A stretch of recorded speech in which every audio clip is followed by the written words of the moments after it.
Bon année na bino nyonso balandi ya Mac FM oyo ngai donc Clark Kololo nazala toujours na plaisir ya représenter bino yango esengweza epai na ngai parce que tokutani lisusu biso nyonso na année na biso ya sika 2024 o tokotanga avec impact na idéologie pe tokumisa nzambe na ndenge abateli biso pe apesi biso likoki ya kokota lisusu année o ya sika na ebike bozali ebele kaka likolo ya ba rendez-vous na biso ndenge tokana na bino pona kobeta masolo ya mboka na biso République démocratique du Congo kasi ya ya kobanda yango na pesi bino nyonso bambote bisika oyo ozoni. Tofungoli basango na biso ya lelo ya koloba eke avenue du commerce eza na etamoko ya mabe makasi avenue oyo esungaka biso pona kokende kosomba biloko ebele oyo tozala ngo posa mekasi avenue oyo population azali konyoka mayebi te place nini akolekela place nini akochaloko tonda ba detail na commentaire oyo.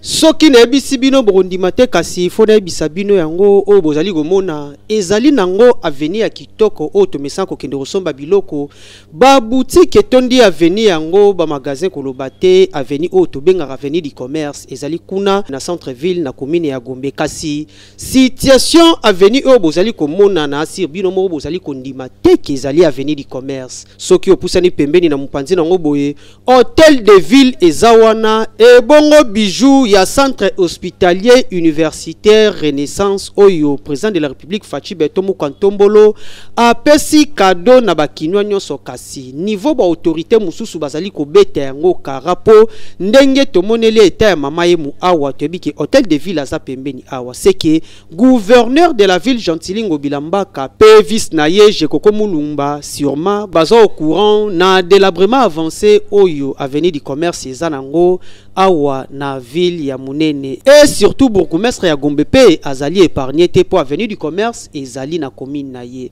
et ba autorité pona nini bozali kolinga toujours bozape misala kitoko oyo président de la république azali kosala awa po bato nyonso baya na hôpital oyo tobengaki ex mama yemo il faut baleka na avenue du commerce surtout bato bazali kouta côté ya Changu limité partie est nyonso ya ville province ya Kinshasa il faut baleka awa na avenue du commerce kasi na eta nango bozali komona bino moko soki olati boot te to olati sachet na makolo te okoleka te po kombo na yo tambola na kati ya mai ba autorité ya ville province ya Kinshasa pona nini bozali kosala bakinwa boye na ba endroit ya boye ezamwa pasi ba congolais bandimelaka bino na ba promesse na bino boyaka nango o nga na kosala boye o nga na kobongisa boye po avenue du commerce ezalaka nango déjà bien kasi bino bokoti olebo batela bien nango le contraire bobebisi yango lisusu makasi e bongo babisiko eza ya kobeba est-ce que borobongisa yango bakinya bazonyo kwama ba autorité botala likambo ya commerce match eza mabe makasi kasi totikale kaka na o etali eta ya ville province ya Kinshasa cette fois-ci toke na commune ya Limete na direction Lumumba ndenge boyebi tobelelaki awake direction Lumumba ezalaki mabe population bande konyoka makasi population la muki boye atala ba engin ekoti pona kosala ba travaux pona kokomisela bango nzela na bango ndenge bango bazali kosenga gouvernement tonda ba détail na commentaire.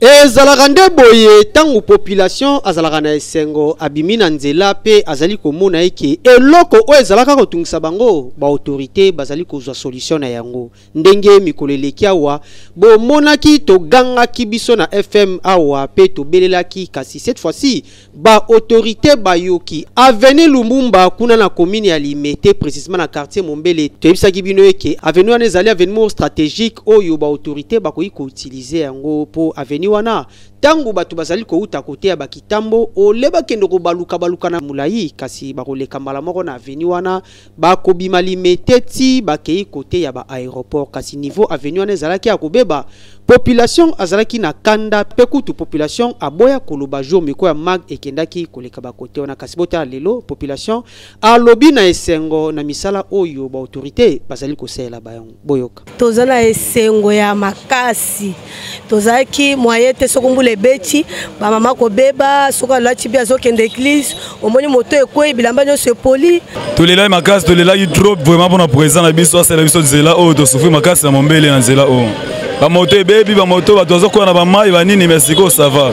président une intervention na ye bato fait débat bazo bongisa nzela to sepeli vraiment makazi et position na ezaka ke na sai merci ne ba bongisa nzela parce que e umeli mingi to souffri mingi pour mona ke baya boto kemi fort to loba ba journaliste ba to loba ka mais na moni moi solution zo ba yo bongisa to souffri mingi déjà na bato o va venir loka avec mon mbele pour bima bo ba ka passer ba dépasser mbongo na ba ta 3000 pour abima kapela.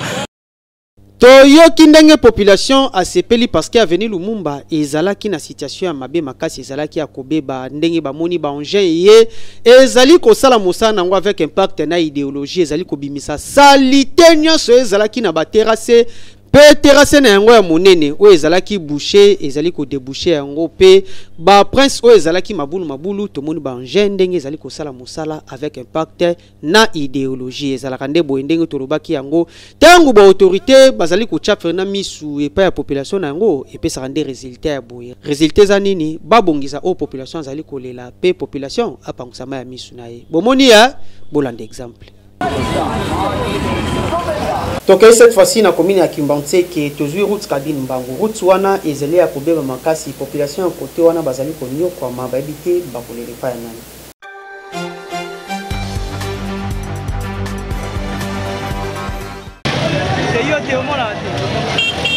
Tozali awa na entraîne joko na route kabine mbau na mikondo na commune ya Kimbanze ke bokondima te nzela ezali na état de délabrement moko très avancé mituka ba moto na ba pieto bazali koleka mopanzi oyo baza na difficulté ko sakana te po bosoto poto etoni na nzela oyo eza kosenga bakonzi bosala quelque chose surtout pour commerce à commune ya Kimbanze ke papa mais kana nous kobeta tout mopanzi oyo po makambo ya boeza ko sunga te pe eza ko sala pasi na kati ya ntima yoka communication.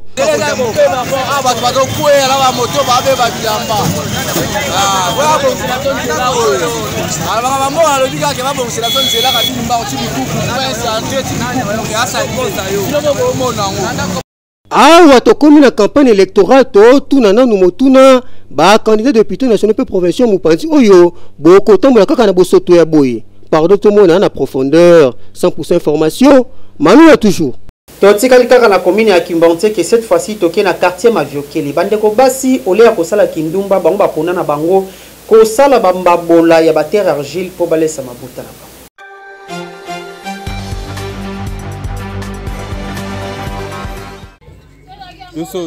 Tozwami na commune ya Kimbanze plus précisément na quartier Maviokele et Paiwapi Mag FM et kitipo na kolandela ndenge nini activité ndenge kaka toyebi kalai ngangu kalai technique na Kinshasa ekosila te awa toye kokuta ba jeune fille oyo ba préféra na bango kokende kotelema na boulevard te to pe kosala makambo susu ya mabe kasi bango bapona na bango koluka mbongo ndenge kaka bozali komona bondi melangai awande mbabola économique oyo bango babengaka yango argile et salemaka na impact na idéologie to bandana ko finana mabele pe kuma poto lokani balamba kwanga pesa batu basala ngo 200 francs basala babuliana to asali bona mabonde tatinda sa bongo après ça c'est comme makasi to tona moyi bandoka so toni to pe comme kauki to sombi tol après to sali sinino ça c'est tout cas boy biso nous va coopérer na 5000 francs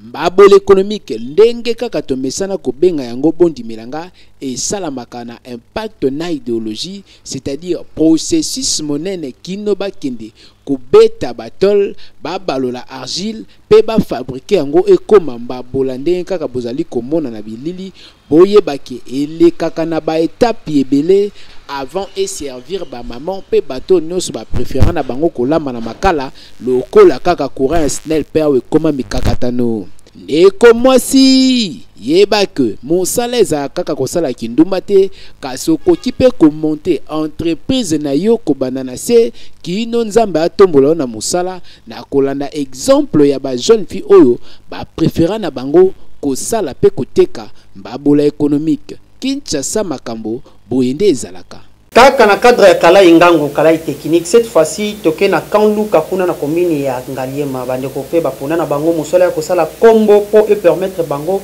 baswa eloko ya kobikila balesa mabuta na bango tolanda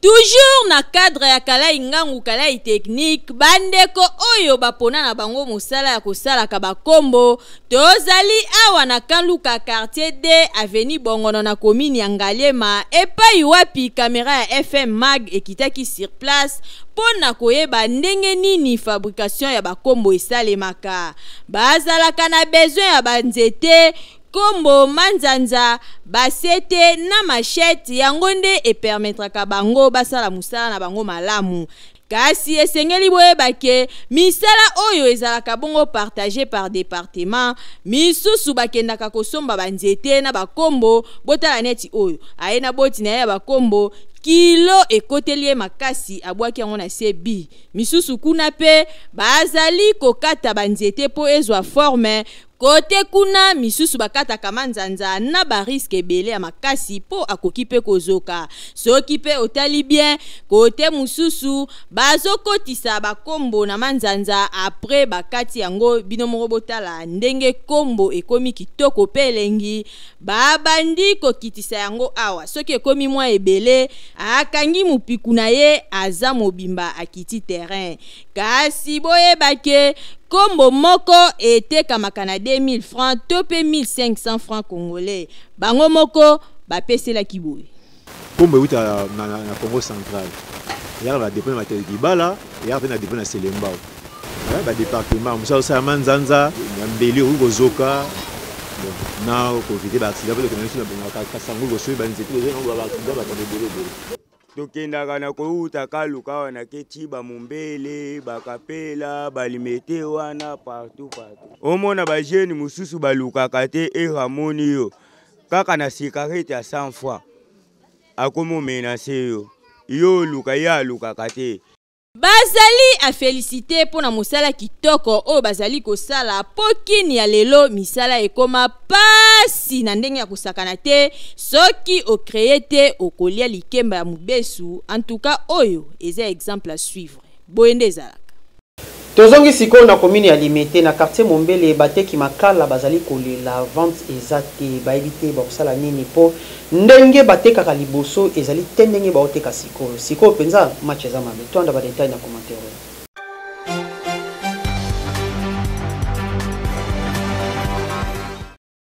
na wenze ya Luza toujours na commune ya Limete na quartier Mombele tozali na likambo ya koka moyeke bateki makala bazali kolela makala ezali koteka malisusu te total yango tolobi mais o ezalaka boye te et surtout on a vu le professeur ya Kinshasa ces derniers temps courant ezalaka nango lisusu penza te courant koma nango kaka ya benda tika kuna tala boye tozongisa kotoyo bakinois bayebi lisusu courant ndenge ezalaka te mais kasi eloko o esungaka bakinois tango courant ezalaka te balamba mwa vite fait na makala kasi likambo ya kokamwa ezali ke yango pe makala ezali kotambola te bakinois bazali kolela bayebi te pona nini courant eza te makala ezotambola te est-ce o ezali babe to eza nini c'est cheresse ya niveau oyo na ville province ya Kinshasa surtout et pa bateki toyebi te eza nini boyoka bango nde balobi vente eza te tokoloba banda tongo toyaki mwa biloko ezomonana metema mbongo na maboko batu eza te koteka eza te tukofanda boye banda tongo tipo kwa tokozonga ele mususu ata mwa eloko ya malonga eza te marché eza fond batu bazolela tandenge babiloko efande moye eza te yango nomoni kake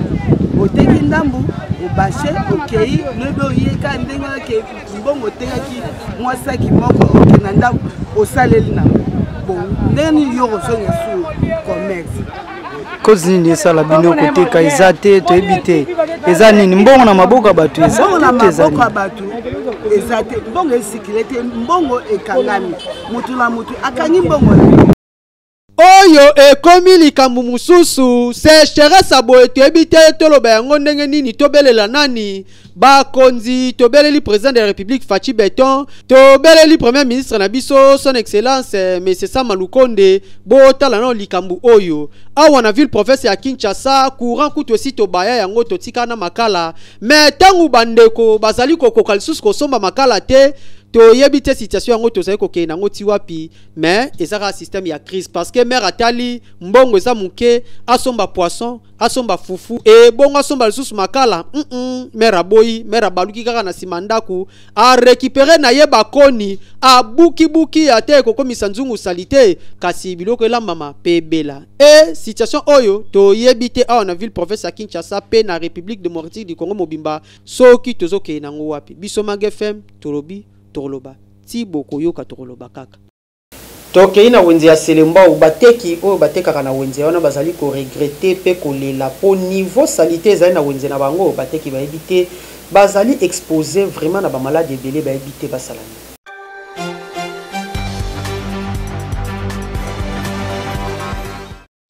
Soki okomi na wenze ya Selemba oko remarquer que insalubrité ezali ko battre record awa na ndenge ya kusakana te. Tozali na Prince 24 o ezo relier commune ya Selemba na commune ya Bumbu kasi salite moko eza awa pardon. Botala basaki o elali boye na se ezali nango basaki ya fufu masango to kwanga te kasi ezali nde salite na kati pembeni wana pe basalite ebele ezali wana kaka esika batu bazali koleka ekomi kopesa na solo donc bateki na bapassager bazali exposé na bamaladi mingi oyo eyaka na nzela ya bosoto. Selon information tozwi sur place basalite oyo ezali kaka ya bateki te kasi ezali pe na ya population oyo bavandaka nzinga. Place oyo ezalaka salite te balongolaka matiti souvent. Mais tozomona matiti ezouta mopanzi ya Selemba baya kobwaka yango awa batindaka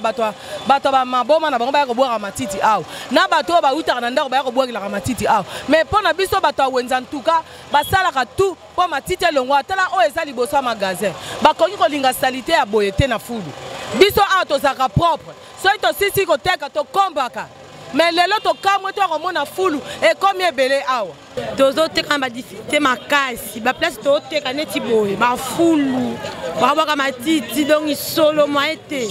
bangunge pai ba solo na ba typhoïde maladi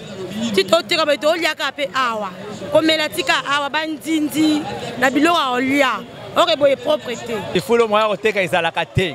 Gars, c'est tout biloko na biso toteka awa sur la foule ezoko côté la biso penalty na bazolo. Moi ba maman so moi ba lia oteza tout na bandako eza ba Selemba awa ba yeka ka babwaki kaka awa. Se ba wuti na ba labi na ba biloko na bango kuna ba yo bwaka kaka. Ba komisa lokola koto lokola marché lokola poubelle na bango. Tokosenga kaka na administrateur ya wenze ya Selemba asalisa mobange na salongo na wenze bateki bazala à l'aise po journée mobimba elekelaka bango nde awa ekosengela na bango ba vivre na ba condition ya bien po boye tanenge sali kitoko te. Pasi ya mai makasi awa na commune ya Kisenso soki ba forage doté population ya Kisenso a évité alingaka sala nini ba msusu kutu ba komi kosalela tima ya mamabulu ordinaire toanda ba détail na commentaire.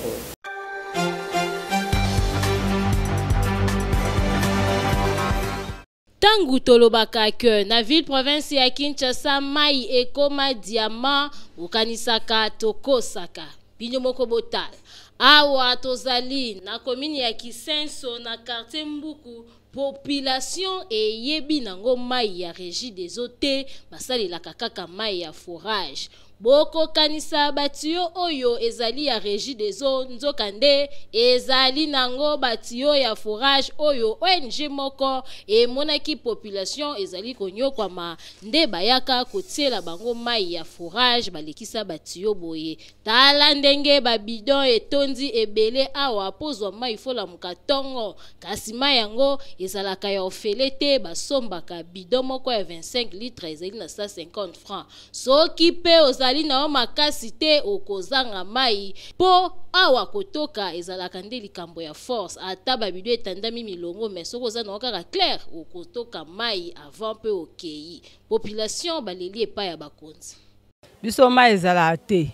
tozalaka na régie des eaux kala régie des eaux ekufa bapompe etika bikeko na kati ya mapangu mais lelo oyo baye kotiela biso bafourage bafourage oyo batieli biso ekomi kopesa biso mai na ndenge moko ya bien mais tokomaki kosouffrir mpenza makasi mais tozalaka na posa ke tozala na barégie des eaux mutu na mutu azala na pompe ne na kati ya lopango bon eza organisation ba prêtre bango na bango ka bango moko bachaka batu na bango batindaka bango vers 5h 5h30 bayaka bayeba kotokisaka mai so za mbongo te mwa otoka ezate yango topesaka merci na ndenge fourage ekoma po tobandeki kosufrir makasi bakonzi oyo bazokolanda na poko lelo ngai nasengi mpo na bango courant topemba mwa moke na mai surtout mai ezanga te batindela biso babongisela biso ba régie des eaux bazongisa système ya ba régie des eaux. En tout cas, tu peux interpeller DG à Régie des eaux, Moussala Bozali Kosala Ezali Kito côté, alors que population Bazali Konyo Kwamana o Etali Mai, bo trouver les bonnes solutions. Tolo Belasiko o Etali Sport, balopar ya RDC na cadre kaka ya ba préparatif ya CAN Côte d'Ivoire 2024, bangonyo so basangana ki depuis mokolo ya lobby na Abu Dhabi na Émirats Arabes Unis pour nous préparer CAN Côte d'Ivoire 2024. Toi na ba détail na élément.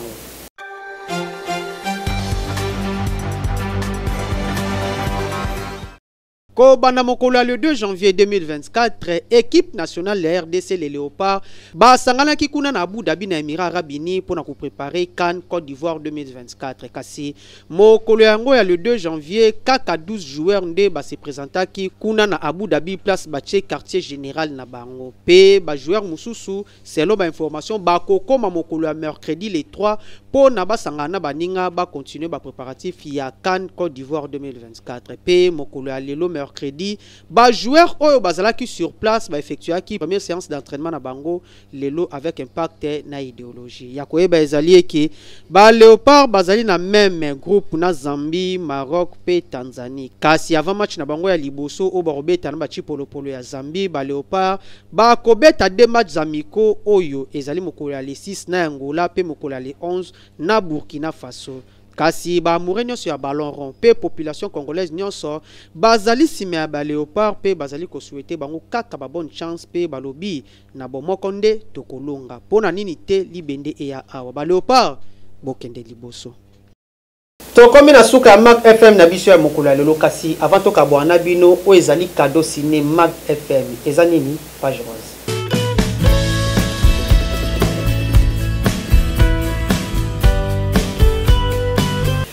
Joyeux anniversaire à toi Youssouf Bamba, les garçons de disques, le CG, Youssouf Bamba, les garçons de disques, les CG, Youssouf Bamba, les CG les plus frais, les plus charismatiques. Joyeux anniversaire à toi Youssouf Bamba, les balobi. Mokondi ya komini ya kalamu surtout yolo sidna yolo nord na kapela kuna kolobate Youssouf Bamba les bana nyoso bazali déjà kosangana po lelo ekoyinda kuna na staff maisha na yolo side balobi batu nyoso ba bière déjà ekotaki po ye moko azali moteki monene ya masanga ba bière ekotaki ba boisson locale et bongo ba boisson importé kutu kolobate ba carton na ba carton ese ekotaki bongo ngulu ya kapela ntaba ngombe ou bazosala ngo na système ya brochette kolobate ba roche yango ba saisonnement nyonso pona nyonso wana ko pesa merci to ko sepelisa Youssouf Bamba les garçons de disques les CG mobile kitoko mobile oyo basi balela mekasi ye azarane mobulu te barobi 2024 oyo lelo le